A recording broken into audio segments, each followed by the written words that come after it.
welcome back. This is still the Morning Brief on Channels Television. And before we went on our break, Kayode said, why did I introduce a senator? That we're having a senator as our next guest. Well, you'd see for yourself if he's a real senator or he's a fake one. But Bethel Njoko, senator, as he's fondly called. Yes, distinguished. Actor, comedian, all the way from Bangladesh. I knew Anne was going to bring it down. You know I can't stop you. I had to tell you from Bangladesh. So Yoruba will say, how did you come from Bangladesh? Oh, okay. So that's what it means in Yoruba. No, it doesn't mean what you spoke. Coming all the way from Bangladesh. So Shoko Jepo means essentially, I hope your vehicle didn't take too much fuel. It's just a way to say, we hope you had a safe trip. Yes, I had a safe trip from Bangladesh in Nigeria. So where did this senator name come from? Oh, well, I've said that over and over again. Well, you need to say it again. You need to say it on the morning break. Which of the constituencies do you represent? Yeah, so I think... started from when I decided that, okay, this is the line I was going to toe, the stand-up thing. That's about the first generation, I mean, in this our new age democracy. When the Obasanjos entered and that year, 99s and right. So at that time, being a senator was a fancy. You see, when they come in like this, everybody just, looking at them as if we just wanted to find out what the laws were saying just through their physical appearance. So it was an ideal. So I decided that, okay, maybe for comedy, for what makes you laugh, I should decide that. I became a senator of comedy. Fantastic. And it's quite interesting. That's why we have you on the show today on different levels. Yes. Your career is almost as old as the Fourth Republic. Yeah, right. That's part of the things we're celebrating today. 25 years of unbroken democracy, 1 year in office for President Bola Tinubu. And just before we came on air, we were joking and saying, do Nigerians still find anything funny at this stage? You're a comedian. Your work is to take all of the good, the bad, and the ugly in society and present it to people, satire, comedy, try to find a way to make them laugh. Exactly. Are Nigerians finding things funny, Senator? I wouldn't want you to go try it yourself because I know they will lynch you. It's not an easy time now in Nigeria. Everybody knows that.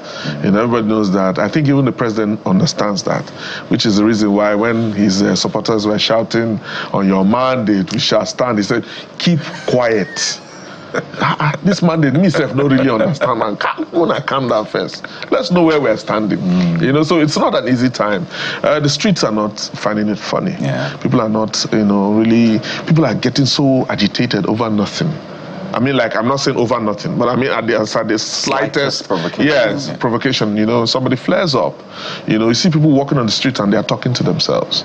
It's not really the kind of narrative I think we should be expecting from, the government. That is not to say that there are no sparks of, because me, when I witness a spark that looks, good in the right direction, I must always, acknowledge that. The Minister of Interiors has actually stood out, I must say. I witnessed that myself. I went to renew my passport, my 10 years passport. It took me like 3 days or so. And it came out. So I said, wait, did you do this thing because of my face? They said, no, not your passport. I said, for real? So I think the man, has it planned out. But as to how it's going to really go through, I don't know, about that. But the man seems to, be restoring some kind of faith. Because a friend of mine also called me from America and said, I'm coming in and my Nigerian passport has expired. I'm tensed. I don't know what's going to happen. I said, but the minister says here in Nigeria that if you come in, there's no problem. But you can now, renew it before you go back. And that's exactly what happened. The person was even shocked. Said, now Nigeria be this. I said, I'm in. So at least in that dimension. Things can work if you want I've witnessed that one. You understand? I've witnessed that one. But a whole lot I've not witnessed, I must say to you. So what would you now say? Because you talked about ministers, and there are over 40 of them already. If a poll was conducted last week, and people recognized only 3 ministers working, it means over 40 of them are still not doing enough to show people that, this country can work. What do you think should be done now? I recall President Tinubu saying that anyone who doesn't perform will be kicked out.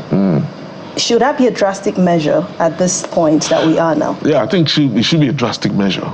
Even for consolation, 1 year is okay for you. So let's moving forward. Let's now start working. Because you know how this our politics is. It's always a consolation at some point. Oh, you helped me get this particular ward. You helped me get this particular zone. Just become a minister. So for your CV, it has worked for you. For some of the things we cannot really trace. You understand? It has worked for you. But 1 year is just okay. Let us start working. Anybody who is not really working in their own dimension, do a shake-up. Let's change the routine. It should be business as usual. You have former minister on your CV. Exactly. And you can brag. You can brag. Yes. Former minister. Yes. There's been a former president for 3 months. I mean, it works. It's good for your CV. So you expect to see those drastic measures? Yes, please. But I don't know if we can learn from you, really, because comedy is one of the industries, or comedians as some of the professionals. I don't know if people see you as professionals, but I see you as professionals that I respect a lot. Because of the work that goes into your craft. I mean, just try to make somebody laugh, and you know how tough it is. Especially in this country. Exactly. So you come up with your sets, you write your jokes, you rehearse them, you perform them, you test them, and then on the day you bring your set up and you deliver the punchline. Sometimes people don't laugh. Yes. But then you find a way to get them to laugh, pick up something, a nuance in the audience. And so if this government were to learn from you, because it looks like president has tried some measures, people are not laughing. So as a comedian, what do you do to say, okay, let me retrace my steps, pick on something, and then you deliver it again and they laugh? I don't know if it's something practical. It's practical. It's practical. It's the same whole process. You're dealing with human beings. So we're talking about behavioral patterns. There's no standard way to a behavioral pattern. So if, for instance, as a comedian, I try something, it don't work. People's strong face. Yes. It will mean that I'm underestimating the kind of audience that I have. So I need to re-strategize. What I'll do now is to engage the people. They have to be part of the process. Brilliant. Yes. So if I were to sell the idea to the government, you came and underestimated Nigerians. And now you have seen that these Nigerians are beginning to ask questions, are beginning to, put pressure. Are beginning to have a space called social media, for instance, where they can express themselves with their small 100 naira, 50 naira. Those ones that load 100 naira, they're the ones that put the fire in this country. Yes. Keypad warriors. Yes, keypad warriors. Right. Where somebody will throw something and then it's flaring up, but his data has finished. He doesn't even know what the response is. And then off he goes. You understand what I'm saying? So you now need to understand that there's a shock effect happening. It might be mild now, but it's going to grow wild much later. I can assure you that in the next election, I'm not being a prophet. You understand? Or do I have the powers? Like somebody will say, I got the powers. You understand? I'm very sure that the politicians will not find it funny. No surprise if you see one politician, they run for street, they for sure. Because it's getting to that point. Do you understand what I'm saying? So don't underrate the citizens anymore. Begin to engage them sincerely. Don't say that we have a scheme where we're dashing people 50,000.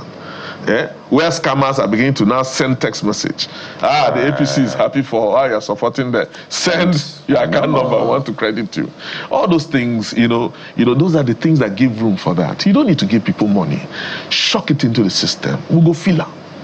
Do you get what I'm saying? If you shock it into the system, we say go feel it. I can feel a government. I've never met the Minister of Interior before, but I saw his policy rub off on me when I went to renew my passport. You get what I'm saying? That is how you affect the people. Don't say, every house, 20,000. How you want to know every house?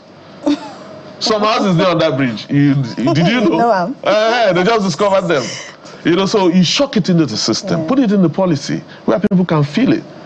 But if they can't feel it, what are we talking about? Brilliant. Well, Senator, we've talked about youth unemployment. We've talked about bringing up young people. I mean, the government cannot do all of this alone. As much as we depend on government to provide so many things for us, private sectors, individuals who people who mean well for the country must also contribute their own quota in ensuring that we get this job done in this country. So as a comedian in your own industry, how well do you bring up young talents or encourage young talents to also get their own path right? And because, when you get someone to the top where you are too, he will also bring up other people. So what have you done in that regard? Okay, so, you know, when it comes to this age, when a lot of artists complain, oh, carry me along, I find it funny. I find it very funny. Back in my days, when we were still, you know, under tutelages of the likes of Julius Agu, Bakassi, Alibaba, back then, when there was no social media, if you want to be known in Port Harcourt, you have to travel, take your act to Port Harcourt. If you want to be known in Kebbi, you have to travel to Kebbi and trade your act there. But in this age, social media is there. I'm in my room, and I post something, it becomes very funny. It becomes a viral content. So you need to take charge of what you have. Take charge of what you have and sell yourself. Somebody came out and say, I could have killed a lot of people. Only his voice is all over the world. Somebody will come out and say, emotional damage. It's all over. He doesn't need to travel to this place. So the upcoming, or rather the young talents, must explore those avenues. I don't need to start, you know, dragging you and say, no. You know, some people go like, just put me on AY platform, put me on basketball platform. The truth is, if you utilize this time, utilize the opportunity, it's the AY that will come and look for you. It's the basketman that will come and look for you and put you on their platform. Do you get what I'm saying? Yeah. I just think that some of us are creatively lazy and they don't want to take opportunities, you know, into their hands. That's always my, you know, take on this. If you were back then when, I remember back then when we were still under Julius Agu, it used to be me, Dan the Humorous, Funny Bone, and Osama, a comedian in Jos. Just the four of us. Then we used to go with Julius everywhere. You don't have a choice. Then for we that were in Lagos then, I and Dan the Humorous, that's how we follow Julius. If he's going for a meeting, if he's going anywhere, that's how we learned how to do proposals. That's how we learned how to present ourselves. That's how we learned, you know, that was how we were going around. At the end of the day, we were sleeping in Julius's house. And the next morning, he'll tell you we need to go. He say, where did they go? Where did he say they go? I said, what? And it sounds like that, actually. And I'm like, but bros, not be this thing I go wear now. I need to change clothes. You want clothes? Come my wardrobe. Now look at my size. And look at Julius Agu. You end up wearing his clothes. You are going out, people are asking you if you are doing rag day. You understand what I'm saying? So those times are quite different. You know, so the younger ones now, the creatives now, need to utilize this opportunity. The network is very ample. There's Facebook, there's YouTube, there's something chat, there's Snapchat. You know, some of us don't know. There's another one other dangerous one like that. So, you know, they pay revenues on this platform, so they should utilize it. Interesting. You know, I love the depth in your craft and in your person. So, and to be a good comedian, you have to be deep. Because you have to be able to pull different things together and make people laugh. So, we've smiled, and I imagine Nigerians out there have had something to chuckle about during the course of this conversation. But is there one joke that you are sure that, even if things are tough, even if you perform this joke during a funeral where people are crying, they are most likely to crack and laugh? Maybe you can just help us out this morning and give us a dose of that. A reason to laugh. A reason to laugh. Some people congratulated the president, even former president Buhari, sort of congratulated. Oh, congratulated? Yeah, sort of, and said Nigerians should support him. Just in a nutshell, that's what he said. They should support him. Nigerians should support him. Okay, we supported him. Exactly, for 8 years. So, Senator, it's a tough call, but over to you now. Give us something to laugh about. Well, for me, I just think everything is laughable. It just depends on where you are looking at it from. Okay, I'm laughing already. For me, I started laughing when you said that. I started laughing when you said the former president said. I didn't know that he could still talk up to now. Anyway, but that is by the way. He released a statement. There you go. Anyway, that's by the way. We thank God that he still released a statement up to now. I thought it was far away in the farm. So I always tell people about identity. We need to begin to understand why we are Nigerians and be proud to be Nigerians. A friend of mine did a video. They relocated to the UK recently. Like 1 year ago. He recorded where his children were making a presentation with foreign accent. He said, just this 1 year one, I don't this here. So they don't speak foreign. And I'm like, is that an achievement? You understand what I'm saying? I don't think it's a disappearance of identity. Now, back to the main issue, which is the joke, actually. Because a long set, you called for it. So, do your thing. We have a minute. So, you know, we here in Nigeria, there's a way you speak now. They say, this Yoruba man, see your accent. But I don't think that's a problem.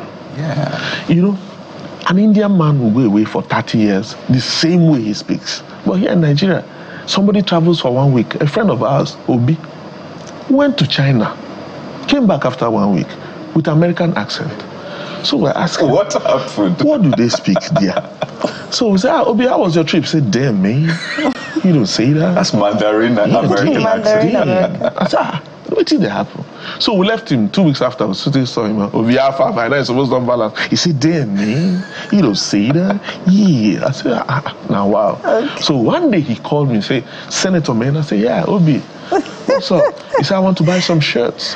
He said, some shirts. I said, take me to where I can buy some shirts. Okay, good. I took him to Alaba Market. And you know Alaba Market, human beings are buying, spirits are selling, different people. So, Senator, you know what we'll do? Senator. We are going to enjoy the joke after the show, but we'll ensure to tell you how that joke ended if I will do a video, but not to worry. Senator, I would like to thank you so much. Always a pleasure to have you. We can do this for hours. I'll never get tired.